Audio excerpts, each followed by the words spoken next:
எப்போ பாரு குழம்பு செஞ்சு செஞ்சு நமக்கு ரொம்ப போர் அடிச்சிடும். இந்த மாதிரி ஒரு ரெசிபி செய்கிறதா இருந்தால் நமக்கு குழம்பே தேவைப்படாது. ஆனால் டேஸ்ட்டு சூப்பராக இருக்கும். சிம்பிளான ஒரு ரெசிபி எப்படி செய்யுதுன்னு பார்க்கலாம் வாங்க. வீடியோக்குள்ளே போகலாம். இந்த ரெசிபி பிகினர்ஸ்க்கு பேச்சுலர்ஸ்க்கெலாம் ரொம்ப யூஸ்ஃபுல்லாக இருக்கும். ஃபஸ்ட்டு நாம் இதுக்கு ஒரு கடாயை வச்சுக்கிட்டு அதில் தேங்காய் எண்ணெய் தான் ஊற்றணும். தேங்காய் எண்ணெய் ஒரு 3 ஸ்பூன் அளவுக்கு ஊற்றிக்கலாம். மிளகாய் உங்களுக்கு தேவைக்கேற்ப நீங்கள் போட்டுக்கலாம். காரத்துக்கு தகுந்தாப்பில் போட்டுக்கோங்க. நான் ஒரு 6 மிளகா போட்டிருக்கேன். இதை கொஞ்சம் நல்லா வறுத்து எடுத்துக்கலாம்.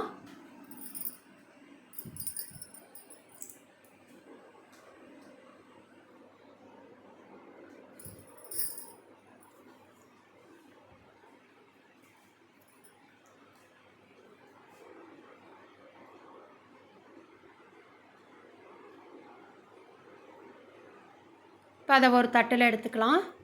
இப்போ அதே எண்ணெயிலேயே ஒரு 2 பெரிய சைஸ் வெங்காயத்தை நான் கட் பண்ணி வச்சுருக்கேன். ரொம்ப நேரம் வதங்க வேண்டியதில்லை. சும்மா அந்த பச்சை வாசனை போகிற வரைக்கும் லைட்டாக வதங்கினா போதும்.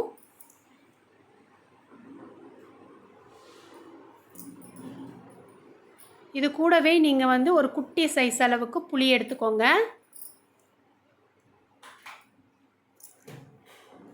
ஒரு ஸ்பூன் ஜீரகமும் சேர்த்துருங்க.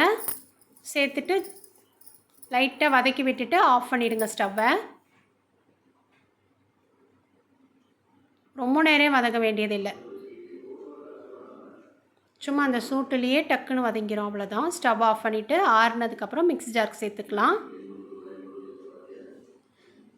இப்போ நான் இதை அப்படியே மிக்ஸி ஜாருக்கு சேர்த்துக்கிறேன். ஆறிடுச்சு. ஆறின ஒன்றை தான் சேர்க்கணும்.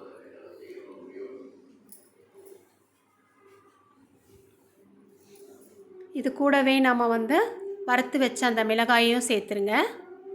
உங்களுக்கு காரத்துக்கு தகுந்தாப்பில் நீங்கள் கூடவோ குறைச்சியோ சேர்த்துக்கலாம். ஒரு இஞ்சி ஒரு துண்டு போட்டிருக்கேன் பாருங்கள், தோல் நீக்கி.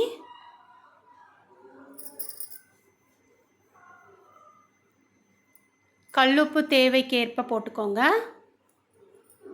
இப்போ நான் ஒரு அரை முடி தேங்காயை துருவி வச்சுருக்கேன், அதையும் சேர்த்துருங்க. இது கூடவே ஒரு கொத்து கருவேப்பிலையும் சேர்த்துருங்க.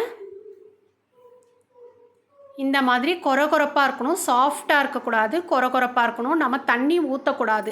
தண்ணி ஊற்றாமல் அரைக்கணும். நம்ம வதக்கும்போது தேங்காயை ஊற்றினோம் இல்லையா, அதே தான் போதுமானதாக இருந்துச்சு. அவ்வளோதான். சூப்பரான சம்மந்தி ரெடி ஆயிடுச்சு. நம்ம இதை செஞ்சு சாப்பிட்டு பார்த்திங்கன்னா அவ்வளோ சூப்பராக இருக்கும். குழம்பே தேவைப்படாது. இது எல்லாருக்கும் ரொம்ப பிடிச்ச ரெசிபியாக இருக்கும். ஒரு முறை செஞ்சு பாருங்கள். அதுக்கப்புறம் நீங்கள் அடிக்கடிக்கு செய்வீங்க. காய்கறி இல்லாதம்போது நமக்கு குழம்பு செய்ய டயர்டாக இருக்கும், அப்படி செய்ய முடியாத போதெல்லாம் இந்த மாதிரி செஞ்சு சாப்பிடுங்க. ரொம்ப சிம்பிளான ரெசிபி, ஆனால் டேஸ்ட் பார்த்திங்கன்னா சூப்பராக இருக்கும். எல்லோரும் இதை ஒரு முறை ட்ரை பண்ணி பாருங்கள். ரொம்பவே நல்லாயிருக்கும். இதுக்கு மேலே லைட்டாக ஒரு ஸ்பூன் தேங்காய் எண்ணெயை விட்டுக்கோங்க. தேங்காய் எண்ணெயில் தான் இதை செய்யணும். அப்போ தான் டேஸ்ட் சூப்பராக இருக்கும்.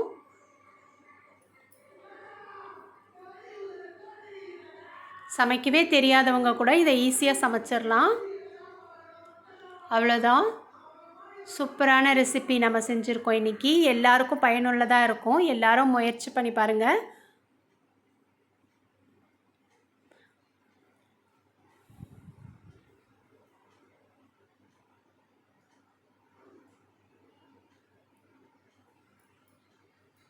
அடுத்த ரெசிபியில் பார்க்கலாம். தேங்க்யூ.